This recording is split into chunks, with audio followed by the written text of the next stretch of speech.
So, welcome everyone. Good morning, and good evening, good night, wherever you are. And see, many years before, when I knew about Sri Bagavath Ayya, I was so excited, and I thought, I want to introduce him to this entire world. But then, over a decade or so, I got a little bit wiser, and now I think it's time for the world to get introduced to him. Such a great genius who has updated the whole um, secular spirituality field. I call it secular spirituality because every one of us are in the search of like who we are and what it is about us, discovery. And so we are evolutionarily at a stage where we don't maybe need any more middlemen or any more detours to get to know ourselves. So secular is like how we all have our whole entire world within our iPhone or whatever gadget we have. Same way, now we can connect to our own spiritual side or whatever the enlightenment or liberation we seek for, just by being wherever we are without having to go around the globe and without having to do very miserable, you know, tapas or difficult practices. We can just stay in our own comfort of our own home, in our own couch, and just get to understand. So that way, he is a big, he has brought a big upgrade to this spiritual world, and also in the general, what do you call it? In the general practical solution for all human sufferings. So that's about Sri Bhagavat. If I want to, give a small introduction. So I know Babulal sir and Muru is already familiar with that. And so we are welcoming Ray. Is it okay to call you Ray? Yeah. So he's joining from Virginia. And so I think it will be more meaningful for you to kind of give us a context, like what is your school of thought, or what got you interested in this other than Sham helping show up here?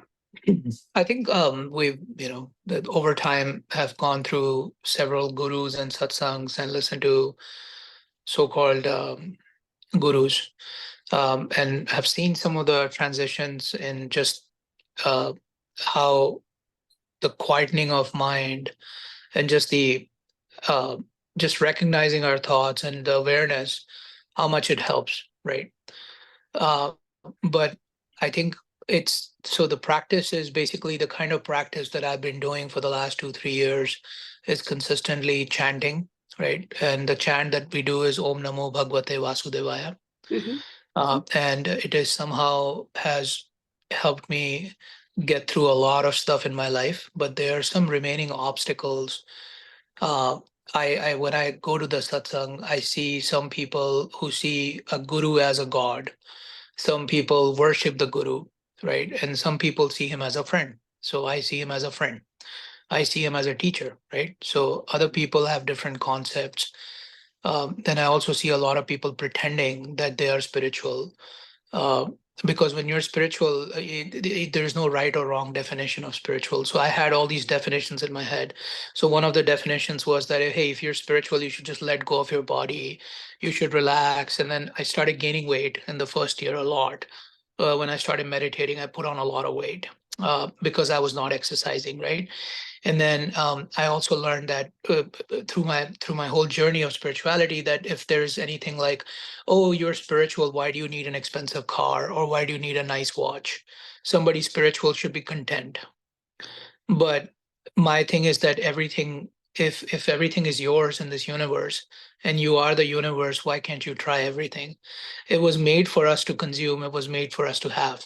So that concept have recently changed, for which my wife has not been coping well because she's thinking that I'm going crazy because I want to keep buying things and trying things. So I've become more of a yes person. The areas that I struggle with is the traumas of the mind. We have done some pattern studies myself, Mhm. not under my guru's thing, but I've seen the pattern of mind and how the mind starts. So the way it goes, it's a cycle. It's a predetermined cycle how my mind operates. So when I'll become very spiritual, one in the nature, and then all of a sudden one little trigger comes, right? So and that trigger activates the other trigger, and it's almost like a dynamo effect, where all Domino. these Domino. domino effect, that's the word, yeah, correct, the domino effect, and then all of a sudden, like, so many insecurities spike up, right? And then so many bad habits come towards itself. So then I was having this discussion with Sham, and that's when he talked about, the Bhagavad Ayya mission. And then I actually read the book on YouTube. I think somebody narrated the whole book, which was nice. It's a rare thing. What was the book you read? I think that's the only book that's in English. Okay. No, there are plenty. I Oh, was. there are plenty. Okay, so the one he shared was on YouTube, and I kept going through it, and somebody What's was the actually, title?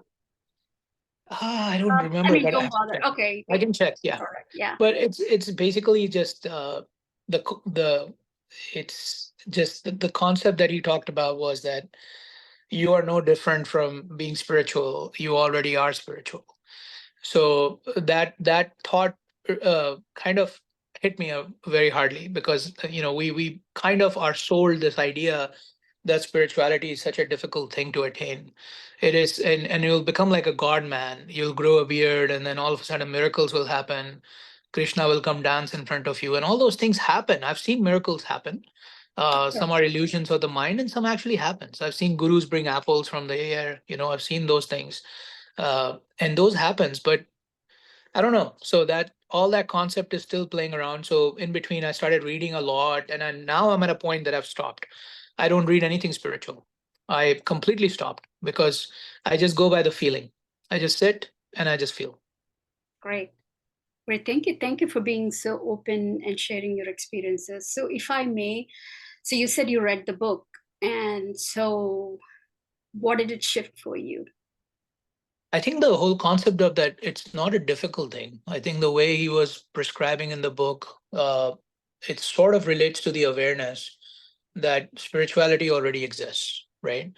So we're already a spiritual human being, and rightly so. And all the stuff that we put on our head, the thoughts and everything else, is just a culmination of how our brain has been conditioned all throughout the years of your thoughts and experiences, and that becomes a hindrance somehow in realizing the so-called spirituality. And with that makes us also very vulnerable human beings, right? So I feel a lot of people take advantage of that. Like in India, you'll see like people will come and say Radha, Radha, Radha, Radha, Radha. But how can you say that without realizing anything? Right? Some realization has to be there to connect to the word, right? You're just basically that's just a hypnotic kind of like chanting without anything. So I think over time that helped me a little bit. Uh, but so Sham kind of explained that how some of the things that we talked about. It's been about 6 months now Okay. since I read the book, but I remember we talked about it. It was really good. It was kind of a sad. I remember telling Sham that I felt depressed after finishing that book. Yeah. And that was the first reaction I had. That I felt like kind of frustrated that why why am I doing all this? Running around, why am I reading all these books? I used to read 20 some books of Osho. I threw them all away, literally, because I'm just like, whatever. It's his perception of spirituality, right? I need to have my own experience. I mean, I agree with every guru and all have gone their ways, but I'm trying to find my own way. Mm-hmm. So Mm-hmm. So that's so awesome. So let me so see, all the session would be a live session, right? So it will be organic, and we will take it from uh, what people bring to the table. So today you brought something that's like from where you come. Mostly it sounds like correct me if I'm wrong. So mostly it sounds like bhakti marga. So you have you have been in the chanting, and of course Radha Radha says it does give some miracles, but not all the time and all that. So Yeah. a small clarification and distinction about the different paths of Bhakti Marga and Jnana Marga. So the understanding way, the intellectual way, and then the Bhakti. Bhakti is devotion. So devotion is something. See, we are emotional beings. We have intelligence also. We have intellect also. So in a nutshell, if you are in Bhakti Yoga, you completely let the emotions take over, and you are not there to measure, decide, distinguish, or like try to understand and all. Like the buddhi has to take off backseat. Mhm. So if you see anybody in the previous, whether it's Radha even, or any devotees who have attained enlightenment and liberation in Bhakti Yoga, Mhm. they just blindfoldly trust. And it's not even blindfold, like that's all they got, and they're so taken by, obsessed by that emotion. And so there is no place for buddhi. They are not Yeah. comparing, they are not checking in, oh, when is the ETA, when is the end date, when is the timeline by which I'm going to do this or that. So they will do anything which will look crazy for people like us who are looking from outside. But Mhm. then when they do something, yes, they can move the mountains. But then that is the nuance of it, or the technicality of it. Mhm. There's absolutely no buddhi. And that's great. And then there is this intellectual way where,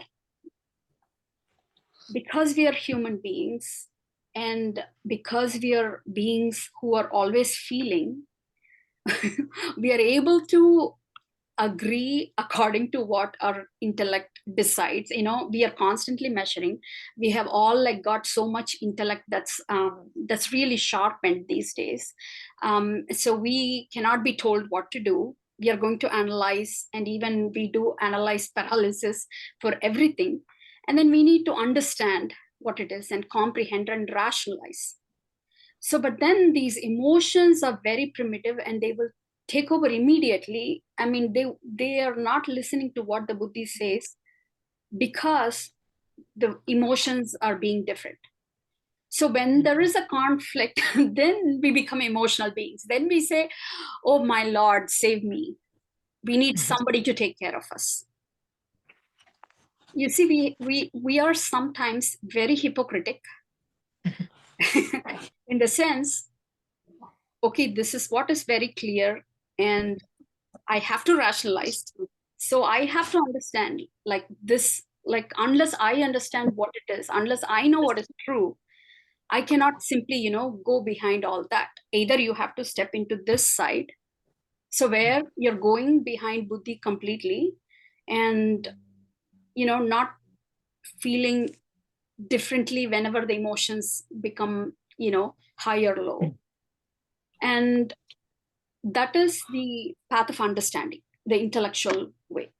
And then there is an so that's the whole difference, where honestly, at this age, we really cannot pretend to be in the bhakti yoga, just because we don't even trust ourselves, we don't trust our family members, we don't, and let alone some invisible god, right? So as long as things are happening favorably to us, we think, oh, it's all my bhakti that's making it happen, it's miraculous, and God is by my side. And then Mhm. when we are getting into the suffering, and then we think, oh my God, why me, why did you choose, to give me the suffering? And then we don't we don't trust and go in that path. So just to clarify that, this is the nuance and the technicality of bhakti yoga and the jnana marga. So now it is our choice.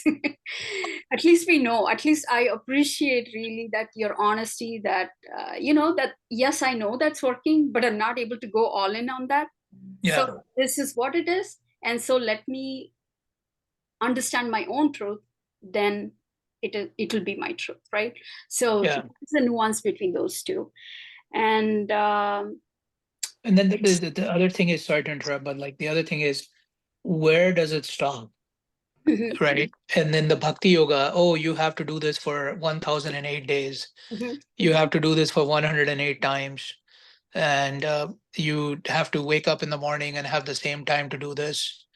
See again, So, let me see again. See, if you're in Bhakti Yoga, you wouldn't care. You will do whether it's 108 times, 1008 times, or till your lifelong. This question will not arise. Just the very fact that this question is arised, we need to be honest within ourselves that that's not the way for us. yeah. As simple as that. That's it. So now, so let me share a simple story which all of you might know. And I remember this was the first story I ever heard as a little child.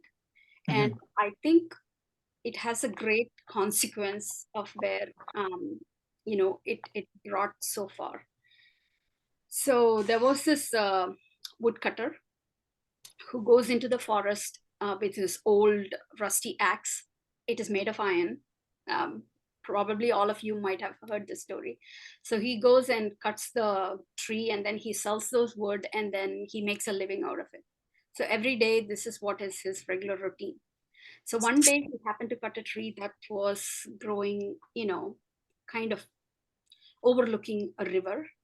And when he was cutting, accidentally, the axe fell into the water.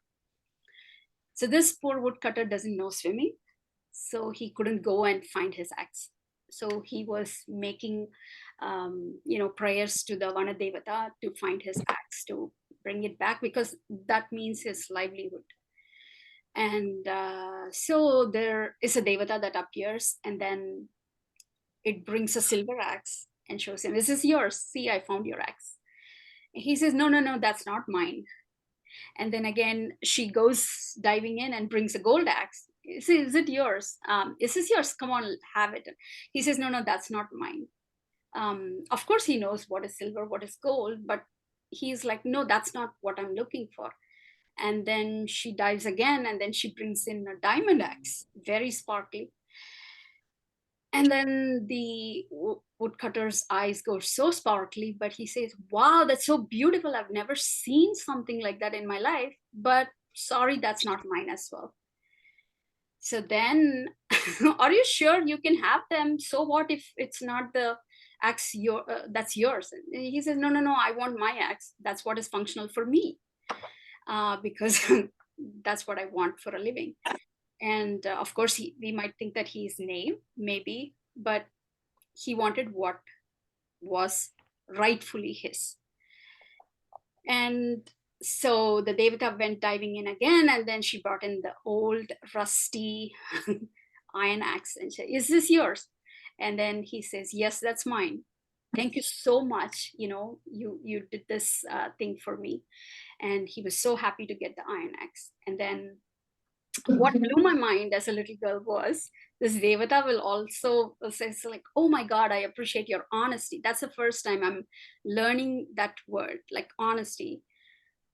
And what is that? And you did not see, I didn't know what you had, of course. So when I had given those other things, you could have said those were yours, but you didn't say. And you were so honest, and you were only asking what was rightfully yours. And so I'm so happy. And then end of the story, she gives away all the four axes to him. So he's happy, he takes it gratefully.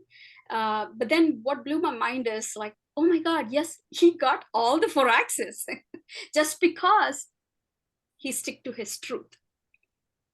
So that stayed with me forever. And I knew that honesty is something so valuable and so precious that it has this innate capacity to bring in everything else that exists in the world. So, as Bhagavataya says, he only gives two simple definition. He says, "Satyam vada," like be the truth.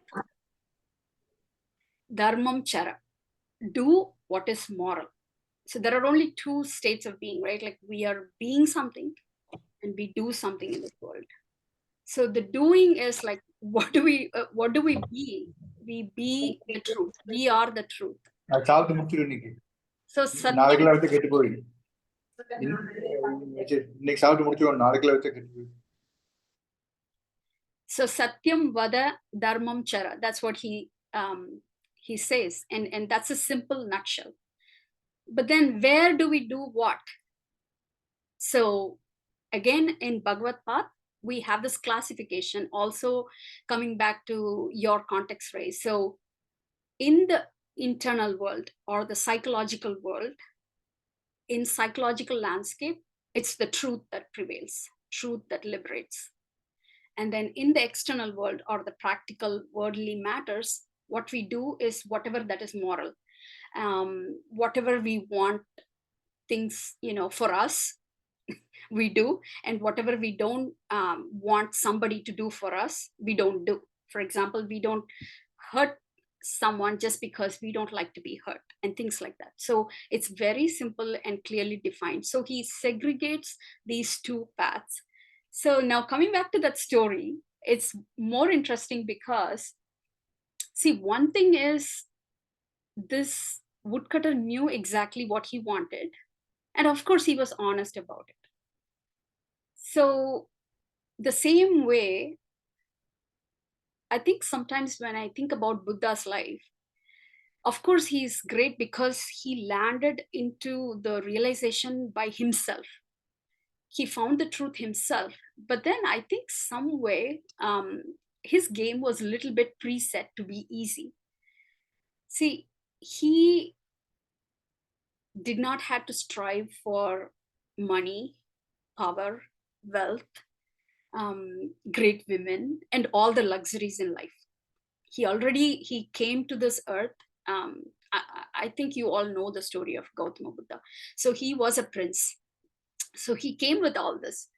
But then even having all that, because of having all that, and even after having all that, he knew there was something missing. So he went after that, right? But then, for example, the silver axe is something like, say, our health, very good body, the image, or whatever, feeling great within ourselves. And then the gold axe is like what we all aspire in relationships, people around us. And then the diamond axe would be something like career success, power, fame, and all that. So we are all in search of one of those things. Whether it's great health, whatever is missing in our life is what we are searching, and we are searching for it crazily. So if we grew up in poverty, we search for great wealth. If we grew up when somebody is so much, authoritative over us, we strive for freedom in terms of power. And then when we have suffered very ill health and disease when growing up, then we give importance for all those things. But then eventually, that's what we are thinking we are chasing. But then eventually what we are really chasing after is, like, what would happen after I get good health? I would feel peaceful within myself. I will like myself. And what would happen when I have good relationship? I would feel loved. And when I'm in that place, I feel I like the version of myself.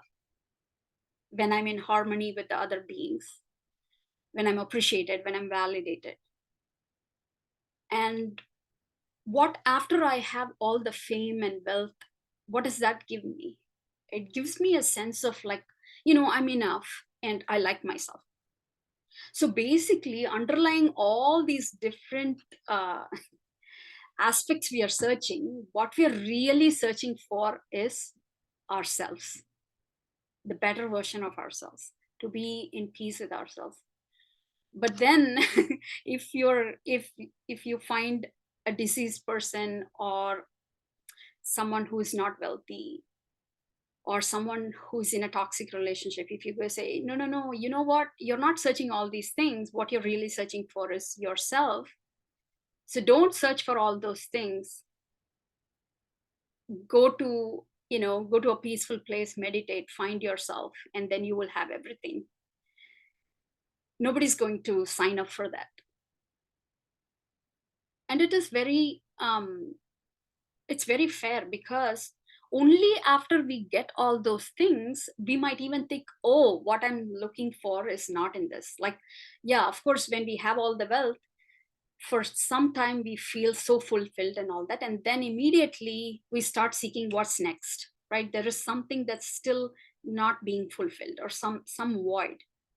So when somebody is like in their great work success or career success, and then they go like, no, something is missing. Or when you have a great family and relationship, but still something else is missing. So we get to that point only after we have all these things fulfilled. But in practicality, if we see, is it possible for us to fulfill all our buckets and then get to the point like how Buddha got to? Maybe not, right? Because we still don't know what we are searching for. So what I'm trying to say is, at least the woodcutter knew what he wanted. But most of us are searching for something crazily without even knowing what we want. And that's not our fault as well. So when Buddha, when someone asks like Buddha, like, you're enlightened, why don't you just enlighten a big mass of people? And he says, okay, he selects 10 disciples and asks them to go out and, bring me few people who are searching for enlightenment. And then all of them come back and they say, not even few people are looking for that. But then Buddha says, see, everybody is looking for that, but they just don't know what they're looking for, but they're looking for in the name of other things. So that is where the caveat comes. Yes, we want all these materialistic things. We cannot live without it practically. But then we also have to confront the fact that those are not the things that is really giving us the fulfillment also. So now that is when we kind of make our mind to go after, so we go after finding what we want, like the self-discovery process happens. And that's what happened to Ray as well. So you start seeking, you want to find out what is there, what is out there, and all that. So then when we go into that journey, that's what Buddha went as well. And he started having more and more spiritual experiences. But then I think what really got him the enlightenment was he was being honest. He was very honest. He knew that all these experiences are great, but they're really not useful. They are not the truth. So because he confronts, he was being honest about these are not the things that he was looking for. Of course, he did not find what he was looking for, but he at least knew what all was not what was he was looking for. So then at one point, he just gives up everything, all the efforts, and then he sits down, and then it is said that he got awakened. So the context of all the story and basically weaving this into the Bhagavad path and bringing out all these things is, I welcome whoever is in this meeting and whoever would be coming into this journey. So my job here is just to bring that unconscious need or unconscious searching we are all looking for, because 80% of the game is that it's not our fault. We just don't know what we are looking for, but we are looking for in so many other things. So the first clarification is just to bring back that unconscious searching, like whatever we are searching for is just a mirror of ourselves, a version of ourselves that we want to feel. And that is what is being the unconscious seeking. And what will actually get each and every one of us and liberate is the truth. So we got to be really honest and daring to let go of the When I say let go, I'm not saying giving up relationship or materialistic pleasures or something. Letting go of just pretending that, as though that fulfillment is what we are seeking for. So we got to get really honest about, is this experience, for example, is this spiritual experience is really something I'm after? And I think everybody has that innate wisdom to know, whether that is what we are seeking or not. So the same thing happened with so to give a context about Bhagavath Ayya, he was not someone who went into spirituality to save the world. He is from a very humble beginnings. And as a small boy, I even wonder how his name was Bhagavath, after a big leader. Because that's not very usual to name a little kid, and especially from such a South Indian place, to give that name. So anyway, he had this thing, like he wanted to do something great, impactful for the society, some help to the society, and then he chose spirituality to actually get himself qualified to be able to serve the world better, to make himself better disciplined or whatever.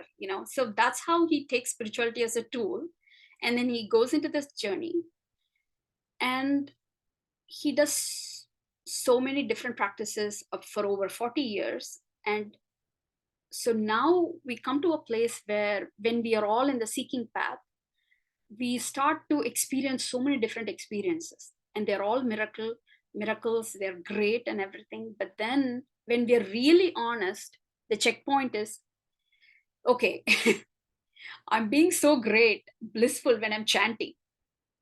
But then after that, all that, thing is kind of diluted. Or like when I come into the real practical world, when I talk with my wife or husband or with my boss, I don't know where all that calmness goes away.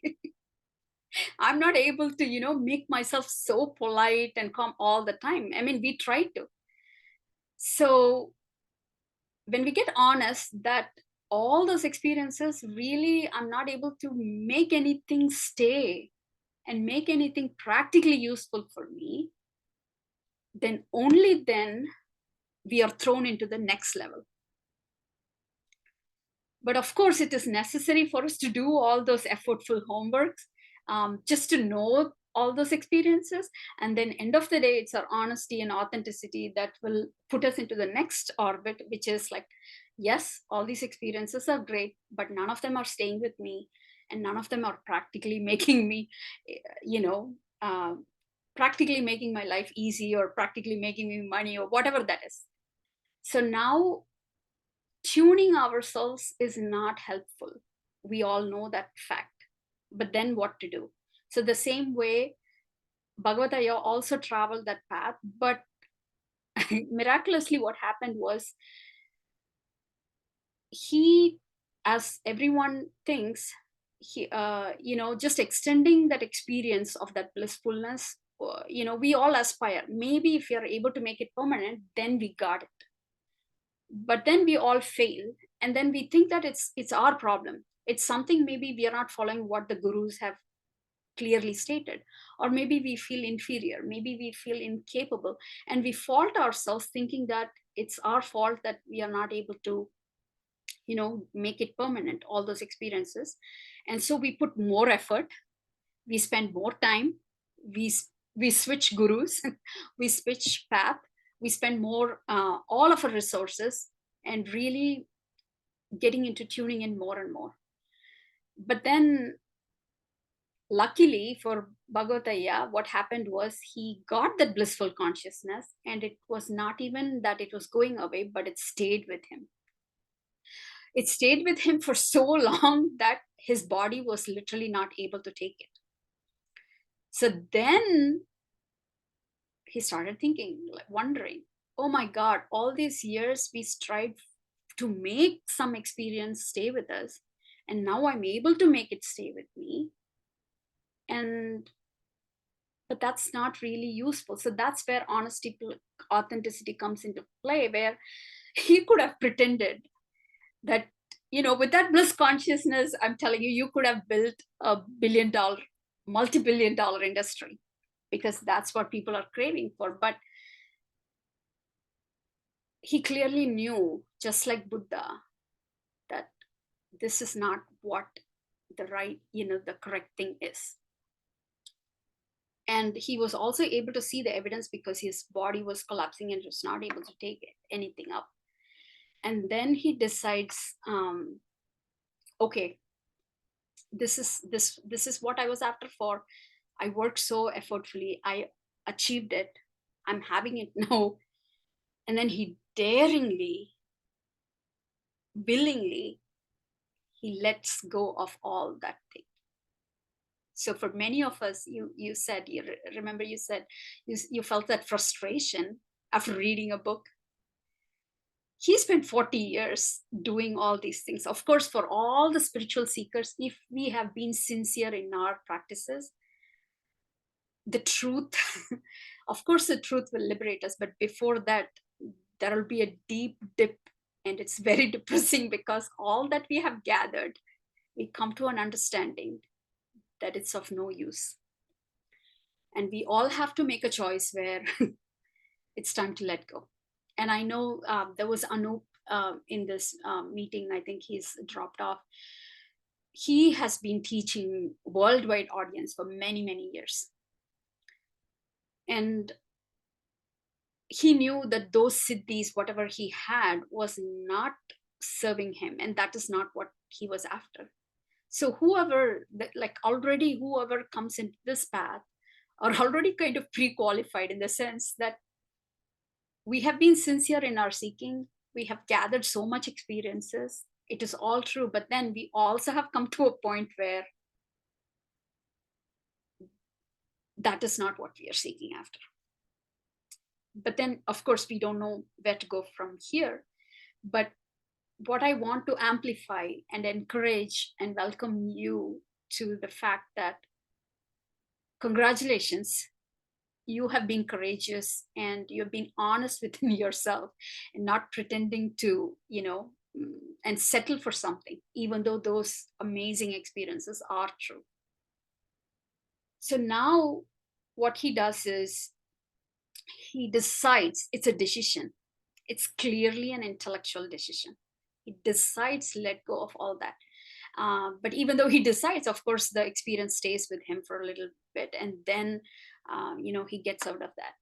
And now what happens is he decides to be with himself, like not face the world all through different spiritual methods or modalities and this and that, but rather unarmed, open-handedly, this is my life.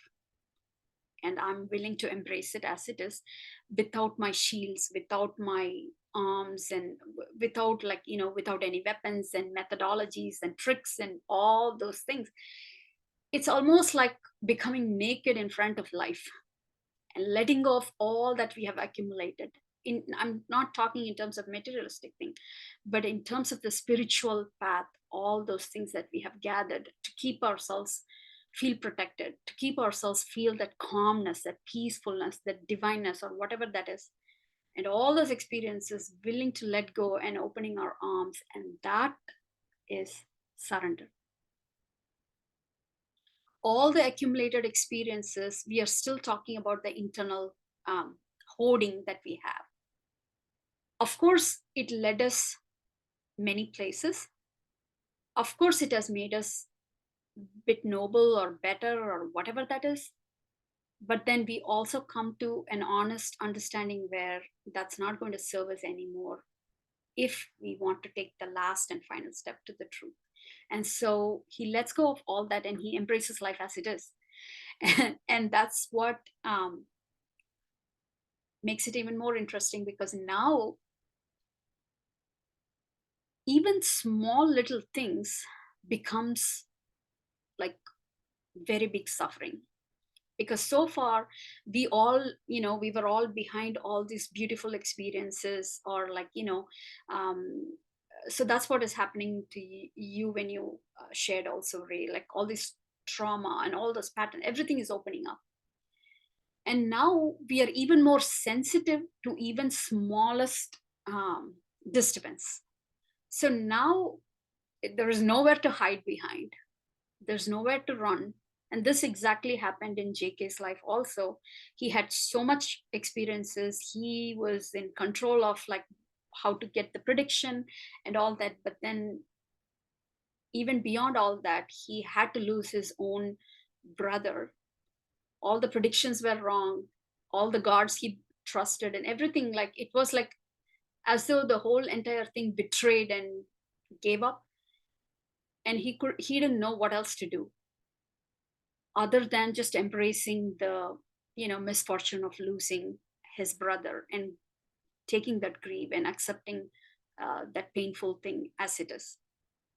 So when he was able to confront and open and embrace himself to life as it is, that's when he actually got enlightened, or when he found that there's nothing else to be done. And that's when he got awakened also. So Ayya also comes to that place, but then he feels everything is like even more sensitive, and it's even small things is hurting more. But then he decides, it's an intellectual decision, he decides to stay put with that without having to run behind and hide behind any of these tools, modalities, whatever it is, experiences or whatever. And then he gets what he was searching for all those 40 years. So what we are seeing in all these things is, for some reason, whether we were seeking something great or we were running away from our pain, we popped into the spiritual world, and then we started our seeking. And then after we gone through that journey and we get honest about like, this is not what we are ultimately looking for, and then we are put into the orbit of confronting ourselves, confronting our life as it is. And then we are not trying doing anything anymore, just like how you threw away all those books. So it's not anything disrespectful, it's not anything bad. So what got us here will not get us there. So at that point, slowly things starts opening up. So now what Ayya sees is, so what just happened? So he gives himself 6 months, just like how Buddha sat quietly and looked into his own mind. And then they're finding this beautiful, or I don't even want to exaggerate, they're just finding that mind doesn't like to be controlled, and mind need not be controlled, and mind has its own flow. And surprisingly, when it is flowing by ourselves, when we are not like when we are not the driver and we are not controlling, actually the mind is not fond of anything, or the mind is not rejecting anything. So there is this natural flow of mind where there is no desire to hold on to any experience, and there is also no kind of like pushing away anything that's coming up, that might be heavy or something. So both Buddha and Ayya, both Buddha and Bhagavat finds the mechanical flow of mind, where without having to do anything, or instead of that, like when we stop doing anything to control our mind, actually it's already in a liberated state. Meaning, liberated meaning it's already in a flow state, meaning it's not holding on to anything that's pleasurable, or it's not pushing away anything that's painful, because everything is happening in such a small fraction of a second. Everything is so transient, and it's just keep on flowing. So that's the nature of emotions, that's the natural way, and that's what they find out. And then now Buddha calls it nirvana state and all that, and then it becomes a practice and it gets complicated, but then now it's revolutionized. So Ayya takes some deliberate effort to simplify this, because it's already there. It's there for Ray, it's there for Peter, it's there for Muru, it's there for Hema, for Babulalaya and Padmanabh, and it's there for everybody. That's why initially when we started, I said it's a secular spirituality. So now this is where we will pause. And although the truth is, yes, the mind is in its own flow state, but we are not experiencing it like that, right? So still it's not our truth. So what do we do about it? How do we understand why we are not able to experience that natural flow if it is there? And because nobody wants us to stop it, but then something is happening that we are not able to see what Buddha saw or what Ayya saw. So then we will get into the nuances and really find out our own truth. And then we don't need any more middlemen. And of course, we can have all those other three axes once we kind of get what we need. So just, the truth will liberate itself. We don't need any other thing in between. So coming to that, I will pause this. So if you have any questions, you can answer. Yes, Ray, you can get in touch with WhatsApp, definitely. And we can discuss on this. Yama, I got just 2 points to make.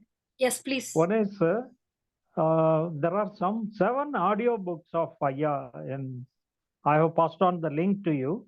Yeah, I'm going to share to all the resources in the WhatsApp group for the books, for the PDF, for the audiobooks, everything. So I'm going to share. That audio books are, especially audio books is there, Okay. which I have shared it now to you.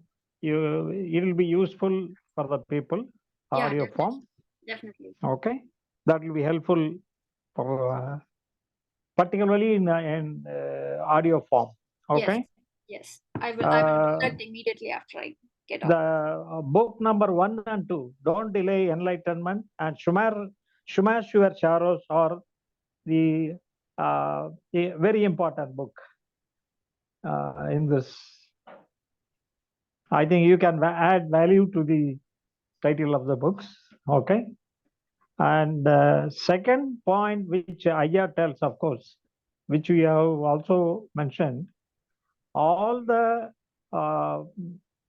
experiences, spiritual experiences, the bliss consciousness, etc., are only the bodily experiences. If body is not there, there is no experiences. This has to be underlined. Yeah. But actually, today we were just setting the context, and slowly we will go into unwinding in the further sessions, Baba. Okay, fine. That's it. This is the point which because we were talking about spiritual experiences and all these things, but those spiritual experiences are without a body. It is of no meaning in that. Yeah. We did not get into the technicality at all. Okay, fine. No, fine. Yeah, sure. Thank you for your valid inputs. Yeah. Thank you. Thank you, Ray. And yeah, feel free to drop off the meeting, Ray, and we can continue in the next session. So Peter, Kalai Selvi, and Padmanabhan also dropped off. Okay, do you? So far, was there anything you would like to add or ask or discuss? We have like few more minutes.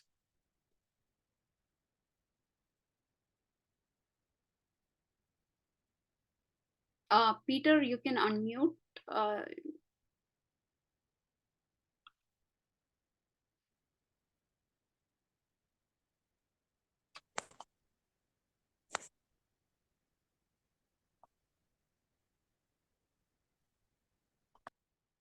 Yeah, you can unmute and speak if you may, please.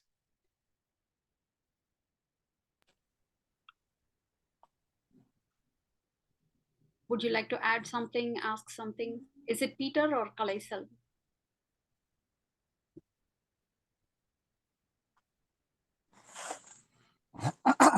Okay, Peter here, Peter. Okay. Hi, Peter. Yeah, where are you logging from? Hello. Hello. Yeah. You from Malaysia, right? Peter, can you hear us? Hello. Yeah, because the lines are. I can't hear you. We can't hear you.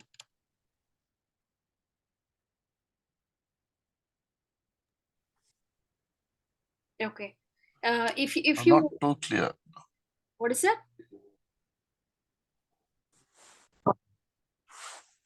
Not clear. Not clear. The voice is not clear. The line is not clear. Okay, okay. Where are you logging from? Now Can you try with your? between Malaysia and Singapore Yeah, border. Okay, yeah. okay. I think we had spoken a time. Yeah.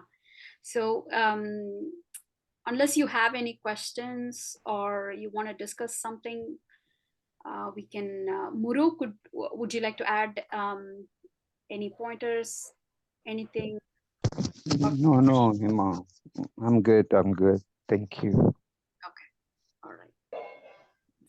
Okay, thank you all for attending today's session, and whoever is listening to this YouTube when through YouTube, if you'd like to join, these sessions happen on Thursdays, 10:30 morning EST and around 8 o'clock Indian time. So the intention is to bridge the whole entire world across the globe.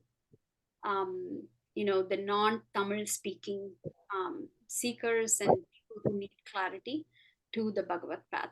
And I'm so honored to be a bridge to do that. And we have so many other teachers who are also in the mission that is aiming for this.